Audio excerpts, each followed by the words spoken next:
Welcome to episode number 4. When we talk about AI, shouldn't be a surprise. It's such a hot topic now. It's as hot as Bitcoin was a year ago. Yep. Okay, before that, cheers. Cheers. So today it's sponsored by Glenlivet.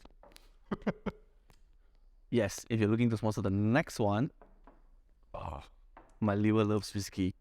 Yes. So yeah, AI. It's a hot topic right now. Yeah. I think almost every marketer or digital marketer would have picked it up and used it in some form. Every copywriter would be concerned, or at the very least, now get interested in AI because of ChatGPT and its capability. Yep. It's not a new topic for sure, right? I think for the performance guys, we've seen it in the forms of auto placement, auto optimization. We've seen it in small little snippets throughout the years. Yeah. So it's not new, but I do feel like we've reached a new paradigm.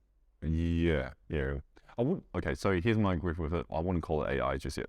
Right. Oof. I'll call it machine learning. So let's start with the definition of it, Yeah. and then we'll jump to your thoughts on why not AI. Okay. So I guess throw the question back to you right away, right? What would you define an AI to be? So I think of AI as if artificial intelligence. So when I'm thinking of artificial intelligence, they should be able to think of something Okay. and create something Right.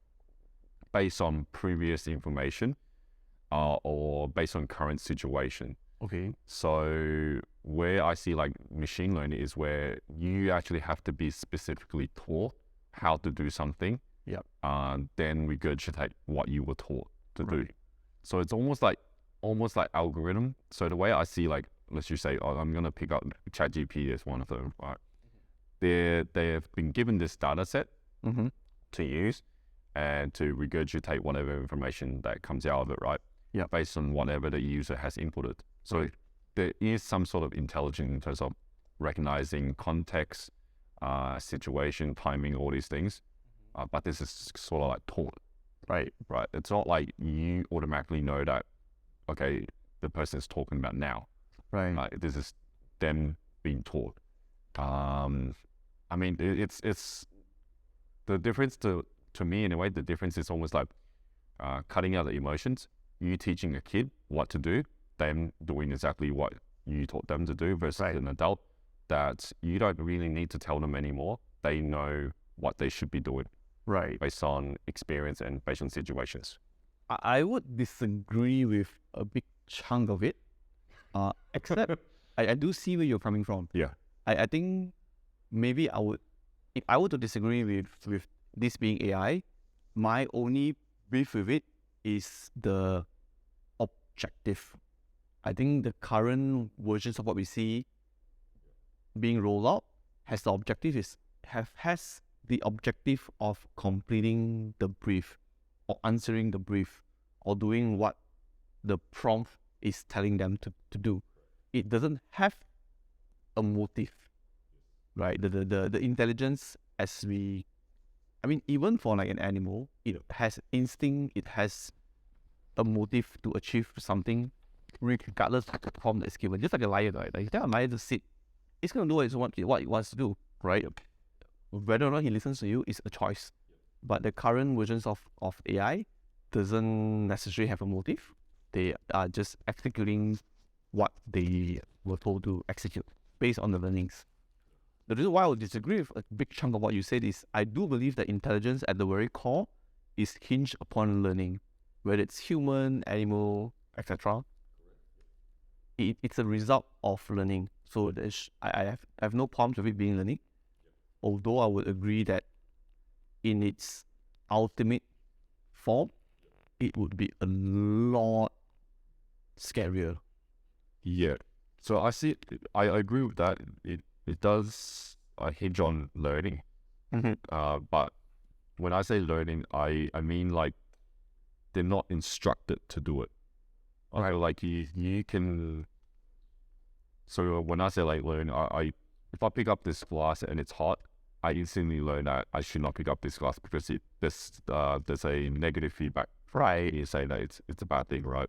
So then I will not pick up this glass or what I foresee is a glass or an object or a color of that sort. Right. Right. So, and this is where I say like, yes, or like the way I see machine learning is more like you've been programmed to recognize that This objects. smoke, therefore hot, Correct. but even I should know what it means. Yes. That's where I think like maybe there's not an actual intelligence behind it. So we are very far from that. Right. Mainly because like from my experience of using it, it's just machine learning. Someone said this equals this shape, this color, whatever equals hot, Right. or touch. So then it forever will be like that, and you can't change that by yourself. There's no learning necessarily that's organic. Yeah, Right. pretty much. Cool. So bringing it all back down to just marketing in general, what are the current applications of this in digital marketing, for example? So copywriters, right? The one that you said that might be a little bit scared. I think, okay, I'll use my example. I'm not the greatest copywriter. I can roughly tell if something is readable or not. Right. I can roughly tell whether it's good or bad, that kind of stuff. But if you ask me like to come up with something fresh from the ground, no, I'm not good. So Right. this is where it's good for me because I can input something to one of these softwares and it will give me some, I guess, baseline headlines or base copies that I can then manipulate to what I know, right? Copywriting, even if it doesn't turn out bad, like too bad, it's something there that I can use. Yeah. Most of the time, I find myself struggling to come up with the first line. Absolutely. And I think that's the biggest leap that ChatGPT or the AI equivalent of today has brought us. Because before this, we weren't able to get to a point where it's usable. Today, even though it's very far from perfection, it actually got to a point where the base is very acceptable. Yes. And oftentimes, there's good enough for us to then say, hey, I only need to change these couple of things. Or even in some cases, like, actually, that's pretty good. We could be one of the variations that we're experimenting with. Have you used any? Yeah, for sure. Shamelessly, some of the proposals was based on ChatGPT too. And this happens at like what 2 a.m., 3 a.m. Yeah. You know, when I need to rush something out and my team isn't available, I just right, like that aha moment. It says, why don't you just throw this in and see what comes out? Yeah. I was pleasantly surprised that the result came out to be a lot better than what I would have written at 2 a.m. Yep. And the part that really got to me was not the fact that it was good. The part that got to me was the fact that it was good in such a short amount of time. It took them 5 seconds to come up with what I would have done in the next 30 minutes. Yeah. Right? So this is what I think about it then. Given that they're able to come up with such a high standard baseline in such a short amount of time, our job has now changed significantly. Yes. Right? For number one, I no longer need to hire people to come up with baseline thought process. Correct. Right? If you are not better than ChatGPT, you have no place in the workforce. Full stop. Number two, the people who are currently in the workforce and the people who are trying to get in the workforce has no choice but to change the role from trying to repeat the work that a ChatGPT could produce or that the AI could produce into something higher level where you are now judging if something is good. That takes experience, intuition, knowledge. Right. Because ChatGPT can churn it out. Yep. If your job in the past was to churn out the same thing too, that skill set is void. Yeah. Whereas the skill set of improving something is important. Correct. The skill set of judging something is important. And the skill set of being able to ask the right question is important. So that they have to level up. And instead of becoming on par with the AI, the goal is now to be a user of the AI to come up with better solutions. Yes, I agree. I think if anything, we should all definitely be embracing it and seeing how you can better utilize it. like for me, like if I were a copywriter and you gave me this tool, I'm like, this is just gonna make my life easier. Yeah, exactly. And I'm not gonna fault it and say like, oh, it's the shittest thing in the world. Place me and stuff like that. I'll say let's use it and see where I can take it. Correct. And I think the copywriters need to embrace the mindset of the better the AI is, the easier my work is. Yes. Right? That's the only way we can sort of push these boundaries together. Yeah. But from my perspective, also, this has opened up an opportunity for people who previously couldn't afford good copywriting to now have pretty decent copywriting. I'm talking about the whole SME market. Right? If you think about it, the SME market has a problem with big agencies charging a lot of money. I have no access to talent. I have no access to to that resource. Yep. Now they have no excuse. So how do you think this will change the whole SME landscape? It just makes things cheaper. Right. Self-serve, or do we still play a role? Self-serve, or do we still play a role? As an agency, do we then still play a role? We have a role to play. How will it be different from what we are doing today? Because they don't know what good copy is. Right. Right. So like it's not to say that we've never had this issue before, right? We've always had people that think just because I can write in English, I should be able to write whatever Facebook wants, a headline or description. I should be able to write this right. Right. And you think of description, you think of, okay, describe what your business is about. Mm-hmm. If you think of headline, you just think of what the title should be. Right. Right. But as marketers, we know better. As marketers, we know headline is the first thing that someone sees. This is what we need to put in there. This is the kind of words that we need to use in order for them to be more alerted. I think I actually agree with that. For the SME market, with AI, the self-serve SMEs are now able to come up with a baseline. Yep. There's no excuse to not be in the game anymore. Correct. Because it's so easy to be part of the game. Correct. Then when agencies come in, their job is now to level up. So now as an agent, as a business owner, you now know the benchmark. Yep. You now know the standard that an agency needs to achieve. Yep. In order for you to be better, right? Yep. Why? So even with AI, I think we see that the adoption has been relatively slow among the SME market. Do you think there's a particular challenge that they're facing? They just don't know about it. Awareness is the only thing. And I don't think they know how to apply it. Right. Which is why, like I said, like even if you do have the tools, useless. Mm-hmm. Right. Most SMEs will be like, look, I think in terms of Facebook, right, you can go in and learn how to advertise yourself. You've always been able to do that. Yeah. There's many courses out there. There's many things that can teach you. Facebook itself will teach you, right? Yeah. But to truly be able to do it, you need to have some sort of experience in terms of psychology, being able to interpret, or even be empathetic, Right. to be able to write, to be able to express. Like you can set up an ad on Facebook, Mm-hmm. but why do you hire an agency? It's because they have the experience, they have the people that have this kind of backing. And I think the biggest resource being time, right? As a business owner, do you really have the time, like the 5 hours a week to do that? Is it right? Yeah. So we're still gonna have a role to play. I think is what you're trying to say, Absolutely. regardless of Absolutely. that. What is then the next step? So for an SME to say, hey, with all this AI out there, if I still need to run an agency, actually has AI really revolutionized the world that much? You know what? This is why our podcast is called the Dumb Consumer Podcast, is because we do have a lot of dumb consumers out there, right? And these SMEs are just one of them. Right. So our role isn't so much to be like, okay, we don't have a job anymore. Our role here is to facilitate them, to let them know that there is this tool, right? So in our situation, let's just say, for the agency you work with, sometimes we can't take on smaller clients. Yeah. Right. It's just not feasible. So we can recommend these tools for them and for them to learn it. Right. Otherwise, we can use the likes of ourselves, Mm-hmm. our team, our workflow to better our work, to make it faster, to make things more automated. Right.